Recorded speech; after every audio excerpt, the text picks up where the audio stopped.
In December of 2007, the world started to descend into a financial crisis. Trust in banks and traditional financial systems was about to reach an all-time low. People were soon yearning for an alternative. Amid this backdrop, an anonymous individual or group of individuals under the pseudonym Satoshi Nakamoto introduced a revolutionary idea: Bitcoin.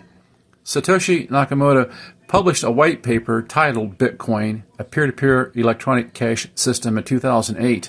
This document outlined a new form of digital currency that promised to solve many of the problems associated with traditional banking.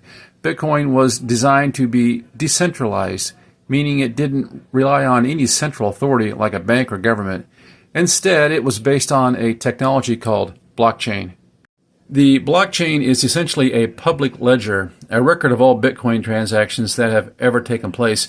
It is maintained by a network of computers known as nodes, located all around the world. These nodes validate and record transactions, ensuring the integrity and transparency of the system.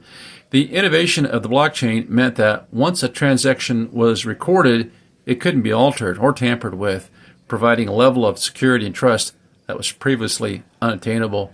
To understand how Bitcoin works, let's imagine Alice wants to send Bitcoin to Bob. First, Alice creates a transaction that includes Bob's public address and the amount of Bitcoin she wants to send. This transaction is then broadcast to the network, where it awaits validation. This is where miners come in. Miners are special nodes that use their computational power to solve complex mathematical problems, a process known as proof of work. The first miner to solve the problem gets to add the transaction to a new block and is rewarded with newly created bitcoins, a process called mining. Once the block is added to the blockchain, the transaction is confirmed. The entire process is fast, secure, and doesn't require any intermediaries, making Bitcoin a truly peer-to-peer system.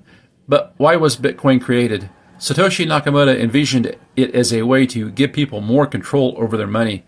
Traditional currencies are subject to inflation and are controlled by central banks that can print more money at will, devaluing the currency. Bitcoin, on the other hand, has a fixed supply of 21 million coins, ensuring that it remains scarce and potentially a good store of value. Additionally, Bitcoin was meant to provide financial services to those without access to traditional banking, particularly in underdeveloped regions. Bitcoin also aimed to reduce transaction fees and increase the speed of cross-border transactions. Traditional financial systems often charge high fees and take days to process international transfers. Bitcoin transactions, however, can be completed within minutes and at a fraction of the cost. Since its creation, Bitcoin has grown from an obscure digital currency to a widely recognized and traded asset, sparking the development of thousands of other types of cryptocurrencies and a new era of decentralized finance. In summary, Bitcoin was created to be decentralized, secure, and efficient, an alternative to traditional financial systems, offering a solution to the problems of trust, inflation, and financial inclusion. Its invention marked the beginning of a new chapter in the history of money, one that continues to evolve and shape our world today.